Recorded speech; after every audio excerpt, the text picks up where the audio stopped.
I used to walk around and say I don't judge anyone except Christians. I remember magistrates saying, you're not listening to anything we're trying to do, you're going to prison, son. People are mysterious and also infinitely valuable in that way. Then they tell you you'll probably be dead within 27 months. From the Centre for Public Christianity, you're listening to Life and Faith. I'm Simon Smart. And I'm Natasha Moore. There are around 22 million people in the world today who are refugees. There's probably actually a lot more than that, but this is the number of people who have recognised refugee status.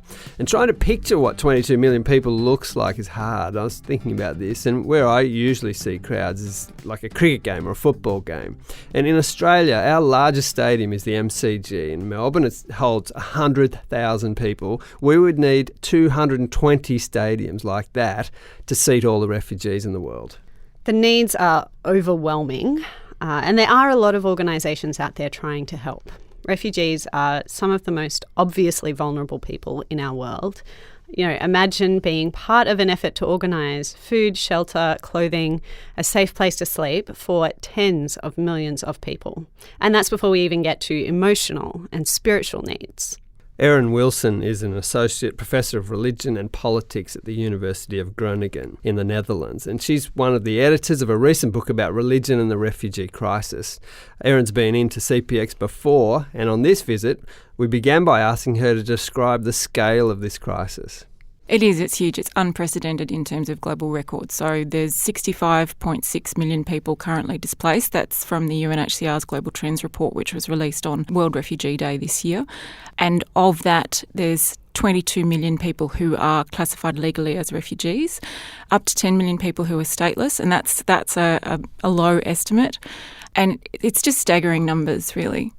And most of these refugees have ended up in developing countries. Yeah. Again, UNHCR Global Trends report this year, 84% of refugees are hosted in developing countries. And that's amazing. Yeah, it's huge, and it's something that we often forget. The Global Trends report actually lists the top 6 hosting countries. Number 1 is Turkey.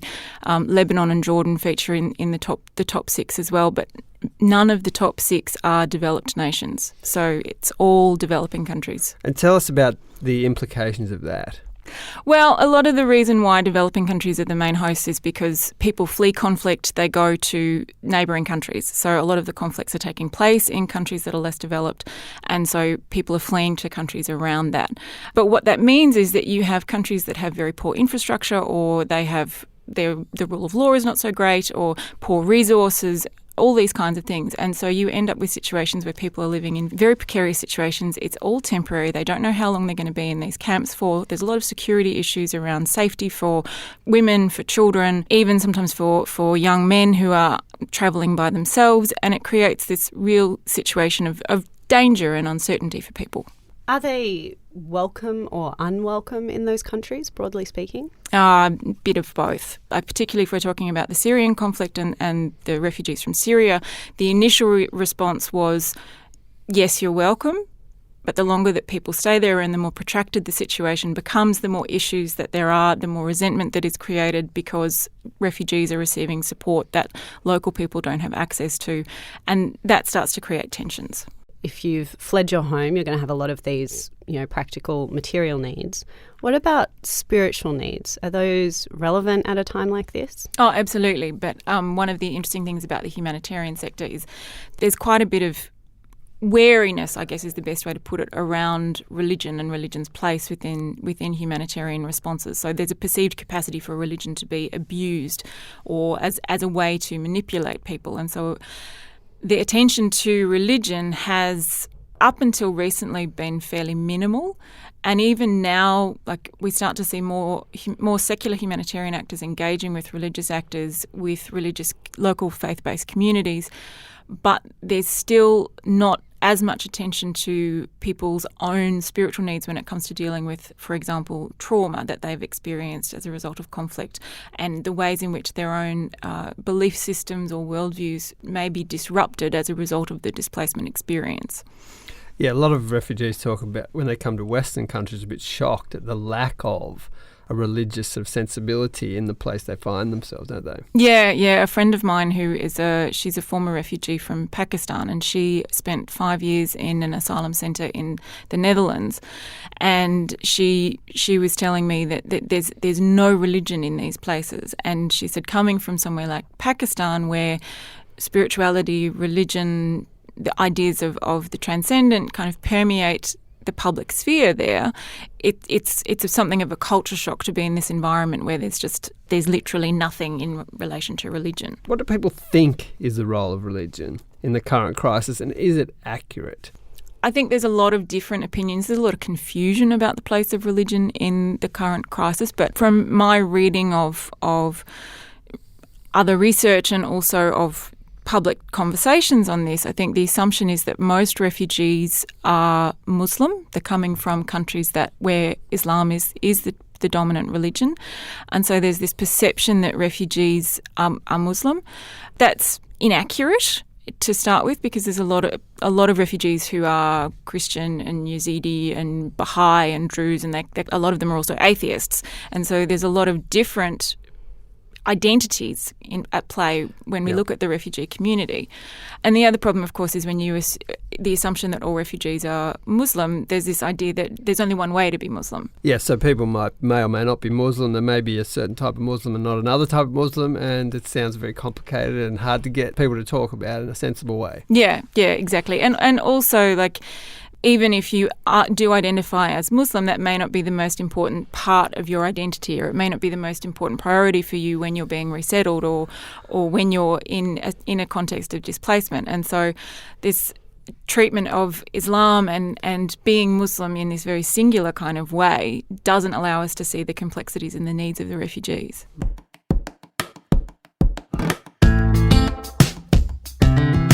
You're listening to Life and Faith from the Centre for Public Christianity.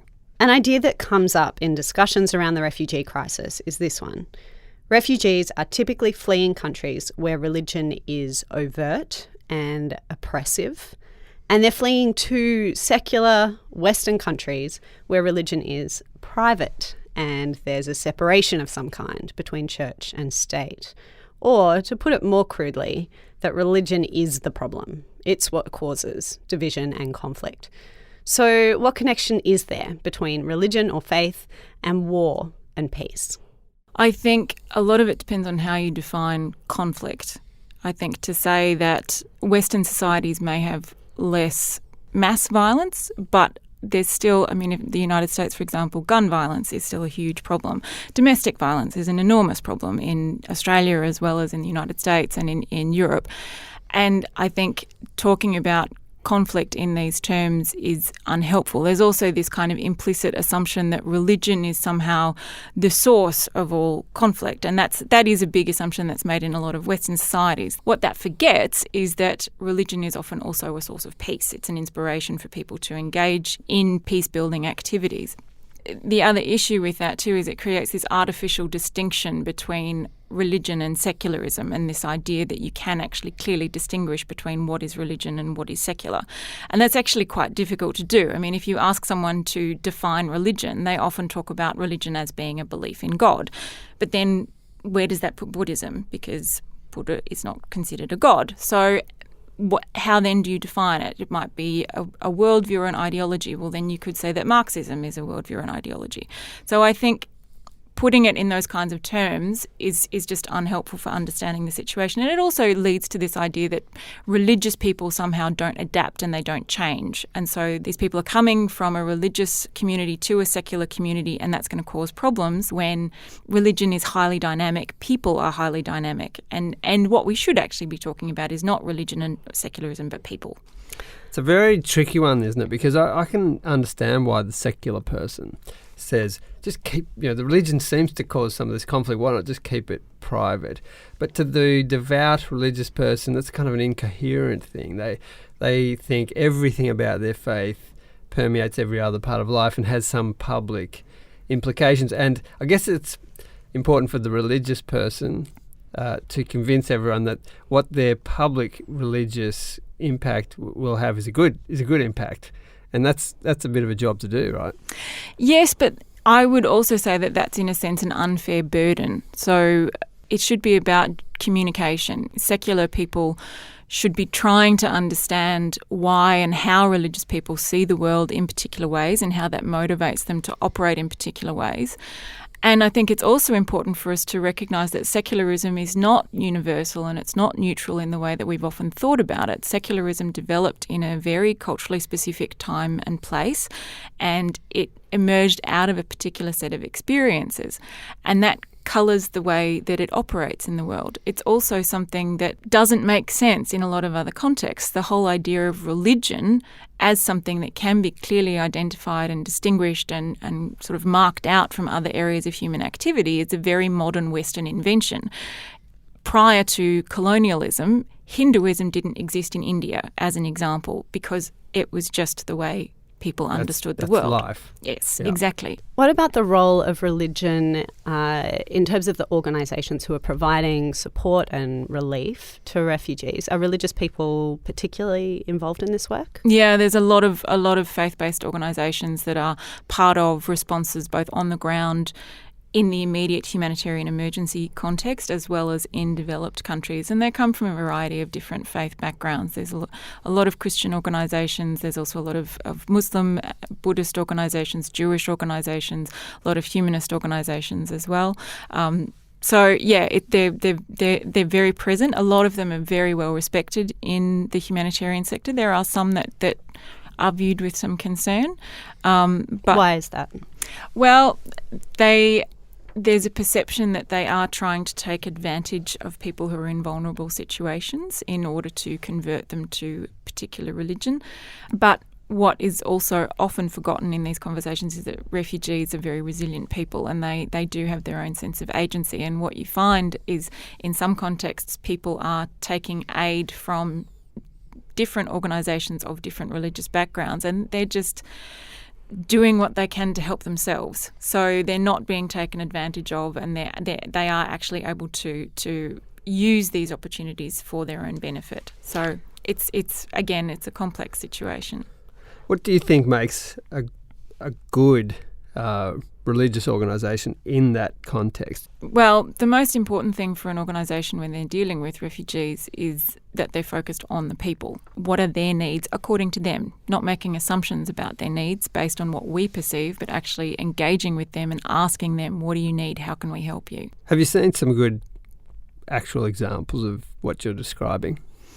There was an organisation that we interviewed in Jordan recently that are going into the camps there and providing assistance, and they provide opportunities for kids to play soccer, for example. And for kids in these situations, they've lost their favourite toys. They've had to leave home, and they don't understand why they've had to leave home.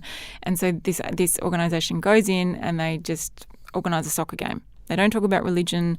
They don't try and teach the kids anything about a particular faith system. They just let them play a game of soccer. And I think that's... no small thing. Exactly, yeah. What does it look like when this works well? So when people are resettled, what we might call successfully? Mm-hmm. There's a lot of different ways that looks, but I would say, first of all, that people are happy, that they are at peace within themselves and with their family and with their community, that they have opportunities to live a fulfilling life in dignity, whether that's in employment or whether that's having their family with them, being able to be with their loved ones, serve their community through volunteering, and feeling like they are accepted within the society. So not hearing negative things about their community in the media or on television, for example, and feeling safe and being able to walk down the street without being worried they're going to be abused or discriminated against. Yeah, I mean, that's a great vision for everybody, isn't it? I think you resist this idea of...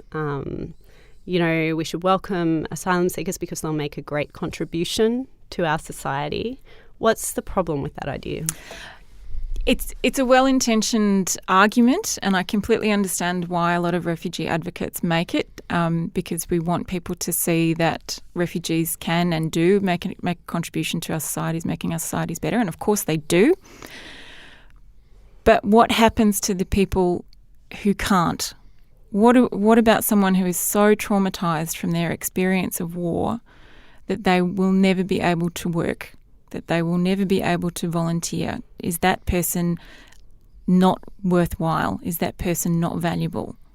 That's my concern with that argument, is that we say, okay, well, you're disabled, you're mentally incapacitated, you're too depressed and too traumatised, we can't take you. What happens to that person? And they matter as well. They have value. And I think we need to shift the argument so that we can see that. How do you make the case for, the basic idea that we all have a responsibility for one another, that nations ought to be accepting asylum seekers in the first place? I think at the heart of the matter there's a very simple question, and it's whether we're prepared to see these people as the same as us, as deserving of the same kinds of quality of life and well-being as we are. And if we are, then we need to take responsibility for that. If we're not prepared, if we don't think that they deserve the same quality of life that we do, we should also be prepared to admit that and accept the consequences of that. And those consequences are not just political and economic, but they're also moral consequences.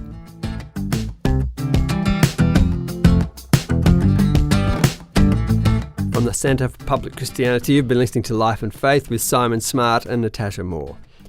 Erin Wilson is co-editor of a book called The Refugee Crisis and Religion, Secularism, Security and Hospitality in Question. If you want to read more on this topic, it's a great place to start. We'll put a link to it on our website, publicchristianity.org. We're on Facebook and Twitter. Search for Centre for Public Christianity. And if you want to listen to us online, you can find this conversation and more on our website or wherever you get your podcasts. Just type Life and Faith in the search box to find us.